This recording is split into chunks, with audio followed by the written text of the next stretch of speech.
soul is mine.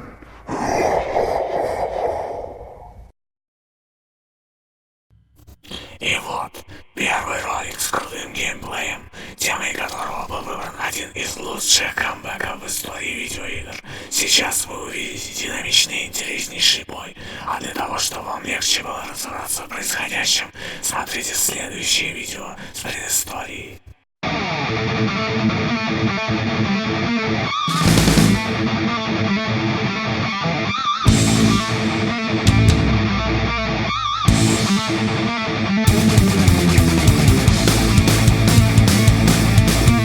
Всем привет! Вот и наш невероятный бой в самом разгаре. Играем на PlayStation 4, бой 1 на 1, карта Soul, маленькая прямая карта для ожесточенных единоборств. Я за красную сторону, пилот Мак, специализирующийся на экономии энергии в полете и защите меха от урона. Его минус — сниженная скорость полета в летающей форме. У противника пилот Киллер, специализирующийся на быстром респауне меха, увеличенной ремонтной силе юнитов, увеличенной броне юнитов. Минус ее — уменьшенной броне меха. Мехи. Я на Хеликсе. Это вертолет мех. Атакующая воздушная поддержка. Мастер-десантник. За счет невероятной грузоподъемности может перевозить больше остальных юнитов и кроет всех залпами ракет. Мой противник на Оспре. Это мех полувертолет, полусамолет. Мех поддержки. Мастер-хилер. Лечит юнита напрямую и хилит мой пик юнитов на этот матч. Раннер. Быстрый пехотинец бегун с оружием в двух руках, стреляющий по земле и по воздуху. Используется для захвата баз. Спаунер. Блок производства дополнительной пехоты размещается только на точках, обеспеченных энергией возле баз. Джекл. Это броневик для быстрых атак земля и воздух. Девастатор. Гигантский, самый сильный и медленный танк в игре, стреляющий только по земле из 6 орудий. Джемни. Близнецы. Средний танк со сдвоенным орудием земля. Голиаф. Тяжелый танк. Невероятно силен. Земля. Т-45. Защитная турель, скорострельная по земле и бьющая ракетами по воздуху. Т-90. Тяжелая турель, низкорастрельная по земле и с более сильными ракетами по воздуху. Мой противник — Соленман. Его я не переверить не могу, но я уже играл против него. Это очень сильный и опытный подлый враг, использующий крайне нестандартную тактику. Наполовину я использовал как раз его же тактику против него. Я имею в виду спаунер. Что конкретно он делает? Играя мехом поддержки хилером Оспри, он ставит много спаунеров. Огромным количеством пехоты он напрягает противника по максимуму. Пехота становится сильнее со временем. Меняется ее тип вплоть до ракетчиков. Когда апается лаву меха, становится сильнее его войска. Пока пехота напрягает позиции, он уничтожает защитников баз какими-то подлыми сильными дальнобойными средствами, вроде снайперов или артиллерии.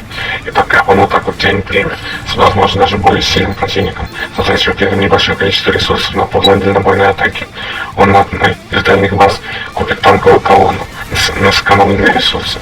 И пока ты концентрировал свое внимание на передней линии и, скорее всего, даже проломил ее, тебя на базу прикатывают с колонной и сразу разносит ее ГГВП. Итак, вот такой вот у меня нестандартный враг, который вряд ли даст расслабиться. Переходим к бою. Как начался бой. Я, взяв 2 танка Джемини, сразу собрал мид. Грех не пользоваться рашем и атакой, если ты Хеликс, сильный десантник. Взяв всего 2 танка, можешь перебить нейтралов и занять базу.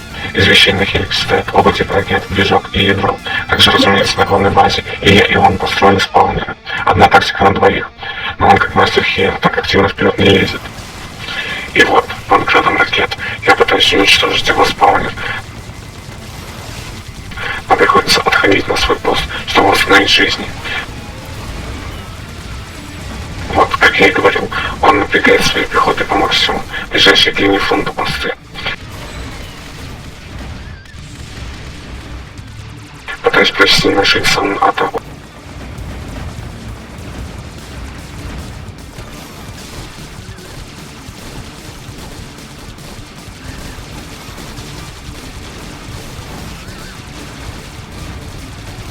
Он неплохо рефится, использует хилку.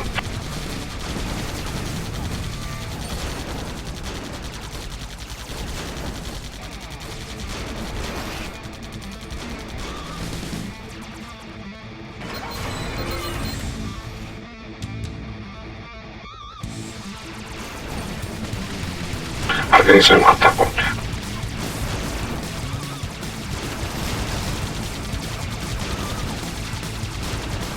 Остается из сильных один Голиаф. В свою очередь мой Голиаф снизу терзает всех, кого только может достать. Левел у меня на 1 выше, чем у него, так что и юниты там чуть сильнее.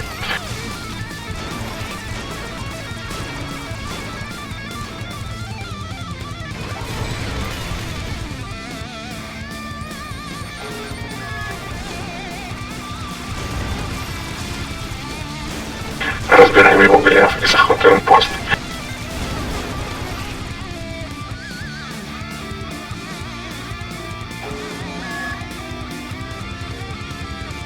Он предпринял вылазку ко мне на базу, поставил тут одного Голиафа. Нужно его срочно разбирать, так как он терзает очень сильно базу. Он притаскивает второго Голиафа и попутно лечит первого. Обстановка не очень хорошая.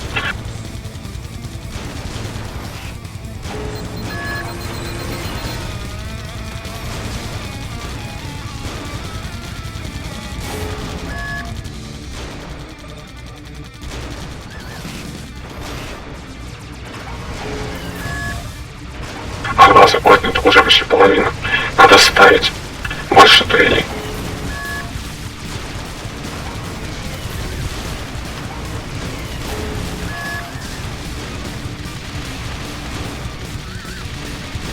Т-45 таки достают Солинара, убивают его. Она разбирает два последних Голиафа.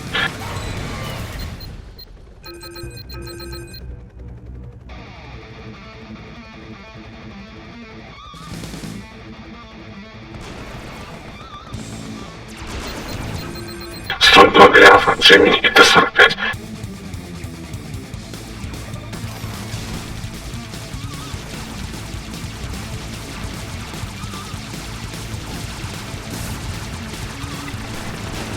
Вот о чем я говорил, на дальней базе, там где не видно, он поставил 4 Голиафа.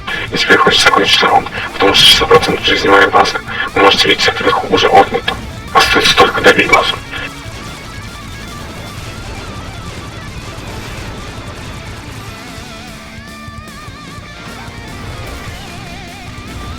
Выставляю юнит на пути колонны. Подробнее о них, о скиллах, о юнитах, модернизациях и вещах я расскажу в следующих роликах.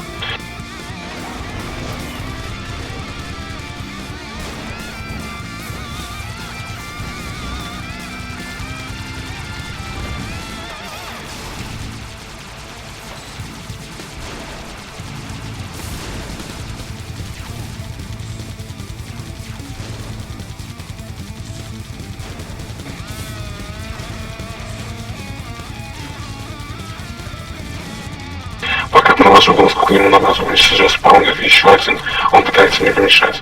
Но левел у меня уже на 2 больше, чем у него. Пытается собрать этот пост. Пехота мешает.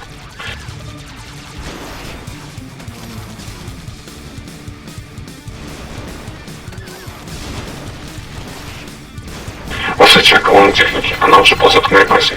Танки сильные, но медленные. Попутно сносит все на пути. Вот упал Т-45.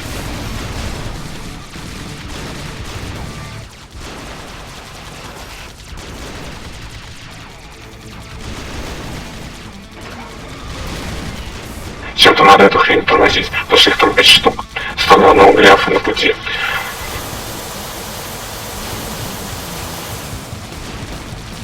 Особенно надо сносить до 99. Прекрасно. Осталось только остальных 5 Голиафов.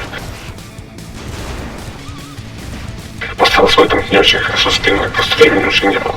Сзади вот танка вроде меньше, чем спереди легче уничтожать.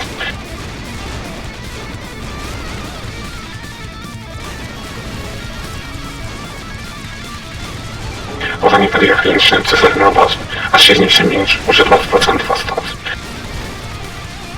Он притаскивает еще одного, еще и пытается хилить их.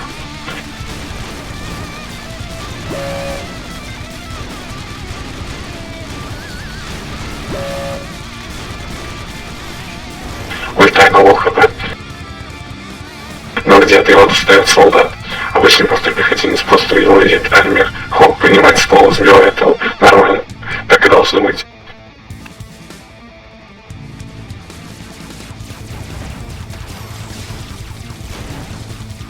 Выбираем пост. А тем временем у моей базы осталось жизни процентов 10 всего. А у него, как видите, только слегка попался незначительно.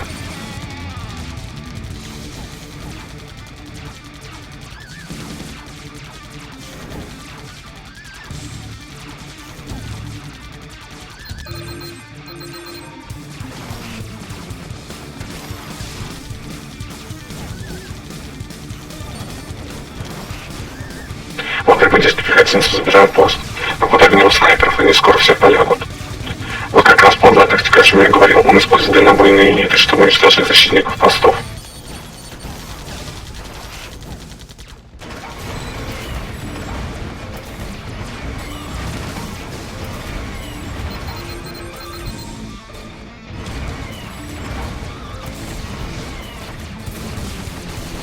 Выходит Джейми, что начать атаку, и Т-45, что вводит свою позицию.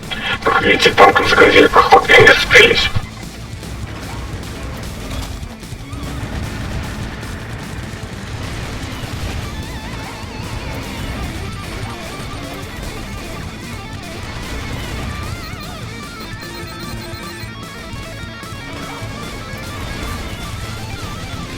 От Джейми тут не очень много толку, их разберут. Там же вместо спаунера стоит прилив.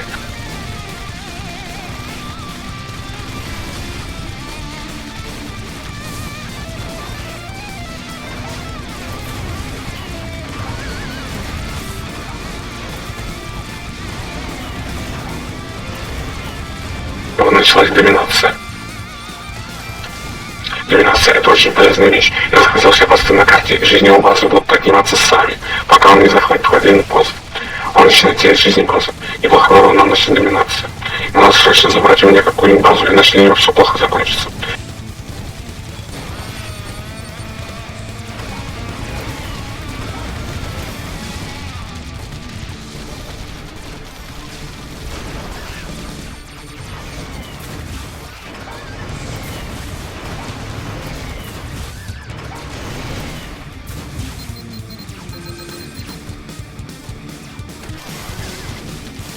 Голиаф едет к его базе, его встречают ракетчики, о которых я говорил ранее.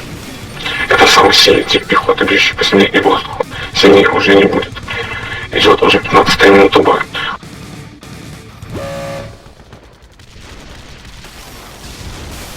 Он посадил Голиафа прямо за моей базой, а 6 баз затопляют. Нервы сдают, ставлю Голиафа и несколько раз на одно место. И вот здесь, благодаря механике, делаю очень важную вещь. Закрываю свою базу от огня Голиафа. Терпим, уничтожаем его, или капец.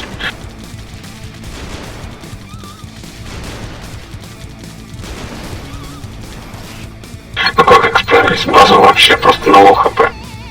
Снова включается доминация моя. Пытаюсь его уплотнить здесь по максимуму, чтобы он также не высветил еще один танк, и тогда все закончится.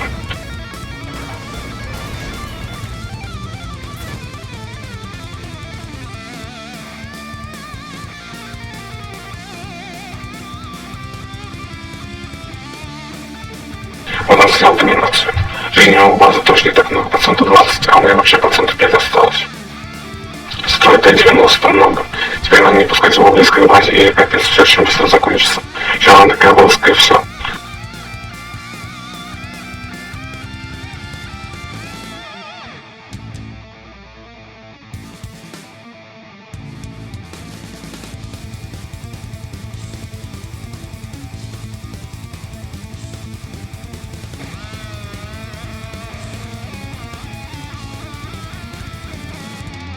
Захватываем ближний пост, а он повел армию вниз, чтобы заходить второй пост на юге. Ставим Т-90.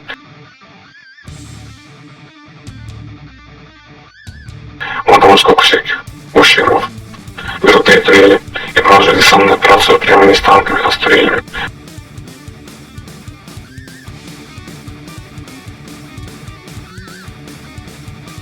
После спаунер одна из турелей рассыпается.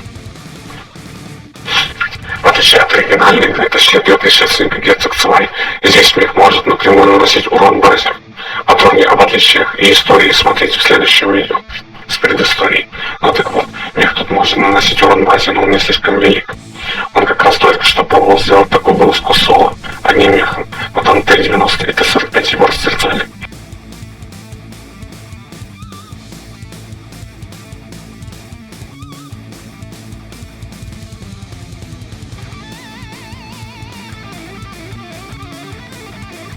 Ставим Голиафа. Победа близко.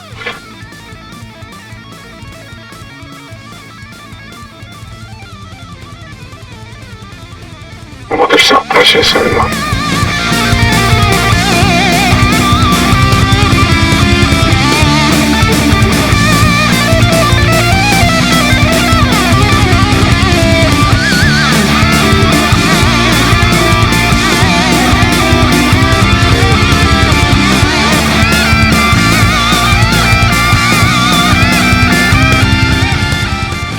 Отличный бой, очень динамичный, отличный камбэк. Вот такая вот игра, тактика, миллион, динамика потрясающая. А уж BF 3 что творится. Когда вы комбинируете как раз каждые по 8 минут делать какую-то хорошую армию или раши, там важно командное взаимодействие. На этом Все. Beware. Beware.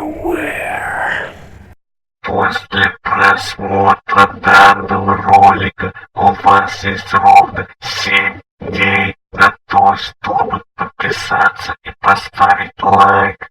Иначе